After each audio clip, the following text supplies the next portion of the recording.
नमस्कार, मी नूतन. It's my choice या आपल्या यूट्यूब चॅनलवर तुम्हा सर्वांचं खूप खूप अगदी मनापासून स्वागत करते. तर आज आपण बनवणार आहोत आपल्या महाराष्ट्राची सर्वांची फेवरेट असणारी आणि एकदम चवदार अशी मिसळपाव रेसिपी, आणि तेही एकदम स्टेप बाय स्टेप मी तुम्हाला सांगण्याचा प्रयत्न केलेला आहे. चला तर मग रेसिपीला सुरुवात करूया. तर सगळ्यात अगोदर इथे आपण कुकरमध्ये 2 मोठ्या साईजचे बटाटे उकडून घेतलेले आहेत. तुमच्याकडे जर लहान साईजचे असतील तर ते तुम्ही 2 ऐवजी 4ही घेऊ शकता, किंवा तुमच्या आवडीप्रमाणे तुम्ही बटाट्याच्या भाजीचं प्रमाण कमी जास्तही करू शकता. तर आता आपण जे मिसळसाठी सॅम्पल बनवणार आहोत त्यासाठी तव्यामध्ये आपण 2 मोठ्या साईजचे कांदे उभे आणि पातळ काप करून घेतलेले आहेत. तर हे आपण तव्यामध्ये छान असे तळून घ्यायचे आहेत. तर यावर आपण थोडीशी तेलाची धार घालूया आणि कांदा थोडा रंग बदलेपर्यंत तळून घेऊया. तर इथे आपण व्हिडिओ थोडा स्लो केलेला आहे, कारण मिसळची रेसिपी ही अगदी स्टेप बाय स्टेप आपण तुम्हाला सांगण्याचा प्रयत्न केलेला आहे. तर कांदा खूप छान असा तळला गेला आहे आणि एकदम सुट्टा झालेला आहे, तुम्हालाही दिसत असेल. आता यामध्ये आपण घालायचं आहे खोबरं. तर इथे आपण खोबऱ्याचे बारीक आणि पातळ काप केलेले होते, तर तेही यामध्ये घालून थोडंसं परतून घेऊया.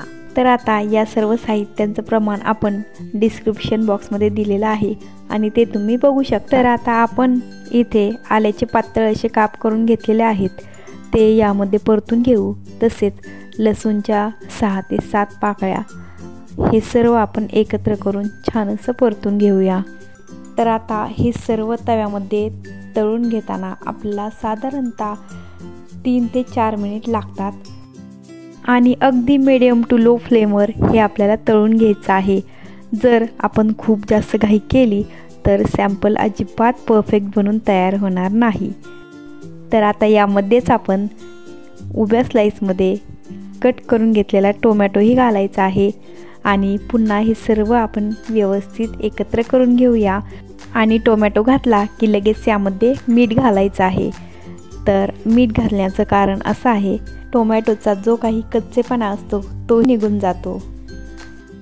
तर आता हे सर्व छान असं परतून झालेलं आहे आणि हे आपण थंड होण्यासाठी काढून ठेवूया. आणि हे थंड झाल्यानंतर आपण हे मिक्सरला एकदम बारीक असं वाटून घ्यायचं आहे. तर आता हे वाटणाचं साहित्य आहे, यामध्ये आपण थोडीशी कोथिंबीर घालू आणि हे थंड होण्यासाठी ठेवून देऊया. तोपर्यंत आपण मटकीची उसळ बनवूया. आणि त्यासाठी इथे आपण एक कढई घेतलेली आहे. कढईमध्ये आपण 1 पळी एवढे तेल घालायचे. तेल घातल्यानंतर तेल गरम झालं की यामध्ये आपण 1 चमचा जिरं घालायचं आहे. जिरे छान असं तडतडलं की लगेच यामध्ये आपण स्वच्छ धुवून घेतलेली मोड आलेली मटकी घालायची आहे. मटकी ही आपण छान व्यवस्थित तेलामध्ये परतून घेऊया आणि मग नंतर यामध्ये लागणारे सर्व मसाले आपण घालूया. तर आता यामध्ये आपण चिमूटभर हळद, 1.5 चमचे बॅडगी मिरची पावडर आणि काही मिरचीचे तुकडे करून घातलेले आहेत. तुम्हाला मसाले यामध्ये कमी जास्त करायचे असतील तर तुम्ही करू शकता, पण आपण सॅम्पलमध्ये सुद्धा भरपूर मसाले वापरणार आहोत, त्यामुळे आपण मटकीमध्ये फक्त आणि फक्त याला छान असा रंग येण्यासाठी बॅडगी मिरची पावडर वापरलेली आहे. आणि तसेही थोडासा तिखटपणा येण्यासाठी यामध्ये आपण मिरचीचे तुकडे घातलेलेच आहेत. आणि यातच आपण चवीपुरतं मीठ घालून पुन्हा एकदा व्यवस्थित परतून घेऊया. तर आता ही मटकी आपण कुकरमध्ये न शिजवून घेता आपण कढईमध्येच बनवण्याचं सगळ्यात महत्त्वाचं कारण ते म्हणजे असं आहे की जर आपण कुकरमध्ये मटकी शिजवली ना तर याचे टरपाले सेपरेट होतात आणि ही चवीलाही खूप जास्त अशी चांगली लागत नाही. तर आता कढईमध्ये थोडा वेळ लागतो, पण याला चवही खूप छान अशी येते, त्यामुळे आपण मटकीची उसळ कढईमध्येच करतोय.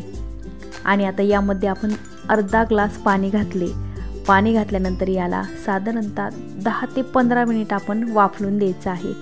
तर आता 15 मिनिट झालेले आहेत आणि झाकण काढल्यानंतर तुम्ही बघू शकता यातील पाणी हे थोडंसं आटलेलं आहे आणि मटकी आपली शिजत आलेली आहे.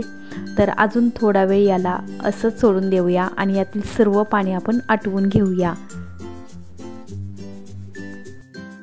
तर आता यामध्ये आपण चिरून घेतलेली कोथिंबीर घालूया। तर आता इथे आपली मटकीची उसळ एकदम छान अशी बनून तयार आहे आणि यावर आपण झाकण ठेवूया, गॅस बंद करू आणि आता आपण बटाट्याची भाजी बनवण्यासाठी घेऊया। तर आता ही बटाट्याची भाजी आपण तव्यामध्येच बनवणार आहोत। आता गरम तव्यामध्ये आपण 2 पळी एवढं तेल घालूया। तेल घातल्यानंतर यामध्ये आपण 1 चमचा मोहरी घालून मोहरी छान अशी तडतडली की लगेच आपण उकडून घेतलेला बारीक कट करून घेतलेला बटाटा यामध्ये घालायचा आहे। तर आता बरेच जण म्हणत असतील की मिसळमध्ये बटाटा असतो का? पण हो, बटाटा घालण्याचं खूप महत्त्वाचं कारण आहे आणि ते म्हणजे असं की मिसळचा जो रस्सा असतो, ज्याला आपण सॅम्पलही म्हणतो, ते थोडं पातळ असतं आणि बटाटा घातल्यामुळे त्याला छान असा घट्टपणा येतो आणि आपल्या मिसळला चवही खूप छान अशी लागते। त्यामुळे मिसळमध्ये बटाटा अवश्य घाला। तर आता बटाटा छान परतून घेतलाय। यामध्ये आपण 1 चमचा हळद, 1 हिरवी मिरची बारीक कट करून घालून याला पुन्हा एकदा छान असं परतून घेऊया। आपल्याला ही बटाट्याची भाजी एकदम साधीच बनवायची आहे, एकदम साधीच पण खूप चवदार अशी ही भाजी बनून तयार होते। आता यामध्ये आपण थोडीशी बारीक कट करून घेतलेली कोथिंबीर घालून याला छान असं परतून घेऊ आणि सगळ्यात शेवटी यामध्ये आपण थोडंसं चवीपुरतं मीठ घालायचे आणि इथे आपली बटाट्याची भाजीही बनून तयार आहे। आणि आता सगळ्यात शेवट आणि सगळ्यात महत्त्वाचं असं बनवणार आहोत मिसळचं सॅम्पल, जे या रेसिपीमधील सर्वात महत्त्वाचे आहे। आणि त्यासाठी इथे आपण कढई घेतली आहे। कढईमध्ये भरपूर असं तेल घालायचं आहे। तर आता सॅम्पलला जर तुम्हाला भरपूर अशी तरी पाहिजे असेल ना, तर इथे आपल्याला तेलाचं प्रमाण जास्तच पाहिजे। त्यामुळे भरपूर तेल घालायचे। तेल चांगलं गरम झालं की यामध्ये आपण जे मगाशी आपण तळून घेतलेलं सर्व साहित्य होतं ते मिक्सरमध्ये एकदम बारीक असं वाटून घेतलेलं आहे आणि हेच आपण तेलामध्ये घालून छान असं याला परतून घेऊया। अगदी तेल सुटेपर्यंत याला आपण परतून घ्यायचं आहे, म्हणजे याचा जो काही कच्चेपणा आहे तो सर्व गेला पाहिजे। आणि हे आपल्याला एकदम स्टेप बाय स्टेप आणि एकदम गॅसची फ्लेम लो ठेवायची आहे। खूप जास्त हाय फ्लेमवर आपल्याला हे करायचं नाही आहे। आणि आता यामध्ये आपण 1 चमचा गरम मसाला, 1 चमचा एव्हरेस्ट मीठ मसाला, 1 चमचा बॅडगी मिरची पावडर, अर्धा चमचा घरगुती काळा मसाला आणि अगदी चिमूटभर एवढी हळद घातलेली आणि परत एकदा हे छान असं सगळं परतून घेऊया, जेणेकरून हे सर्व मसालेही आपल्या या वाटणमध्ये एकदम व्यवस्थित असे मिसळून जातील, मिक्स होतील। आणि ही स्टेप सगळ्यात महत्त्वाची आहे। जर तुम्हाला सॅम्पलला जास्त तरी पाहिजे असेल, कट पाहिजे असेल, तर ही एक स्टेप खूप महत्त्वाची आहे। आणि यामध्येच आपण या सॅम्पलमधील सर्वात महत्त्वाचं सिक्रेट आणि ते म्हणजे 1 चमचा बेसन पीठ घातलेलं आहे आणि बेसन पीठ यामध्ये व्यवस्थित मिक्स करून घेऊया। तर आता बेसन पीठ घालण्याचं कारण असं आहे की बेसन पीठ घातल्यानंतर सॅम्पल हे खूप जास्त पातळ होत नाही, याला थोडासा घट्टपणा येतो आणि चवही खूप छान अशी लागते। तर आता पिठाच्या सर्व गाठी फोडून आपण त्यालाही छान असं या सगळ्यात मिक्स केलेले आणि त्यातच आपण कमीत कमी अर्धा लिटर गरम पाणी घालून 1 उकळी येऊ द्यायची आहे। तर आपण गरम पाणीच घालायचं असेल, तुम्हाला जर याला छान असा कट म्हणजेच तरी येऊ द्यायची असेल तर पाणी गरम करूनच घालायचं आहे। आणि दुसरी आणि महत्त्वाची गोष्ट म्हणजे सॅम्पल खूप पटकन बनून तयार होतं, याला खूप जास्त वेळही लागत नाही।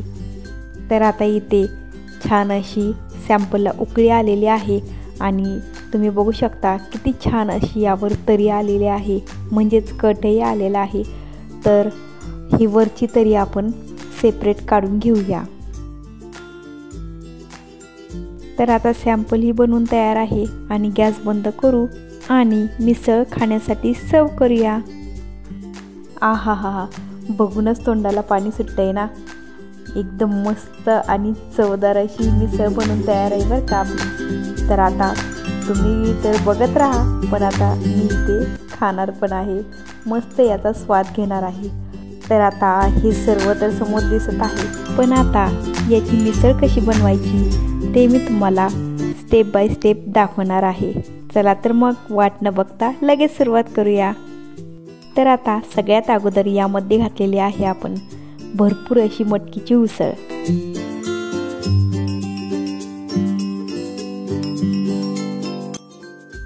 उसळ घातल्यानंतर यामध्ये आपण घालायची आहे बटाट्याची भाजी।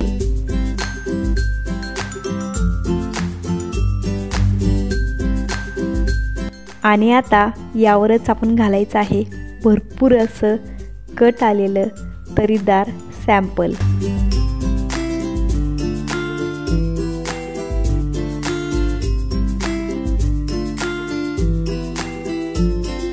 तर आता यावरच आपण पिळून घ्यायचं आहे लिंबू।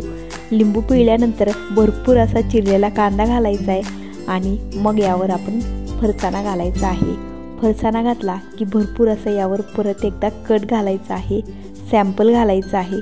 तर इथे तुम्ही बघू शकता आपण मिसळसाठी कुठला फरसाणा वापरलेला आहे। तर असा फरसाणा असेल तर एकदम बेस्ट। तर आता इथे मी मस्तपैकी तयार मिसळ पावचा स्वाद घेत आहे आणि तुम्हीही नक्कीच अशा प्रकारे मिसळ करून बघा।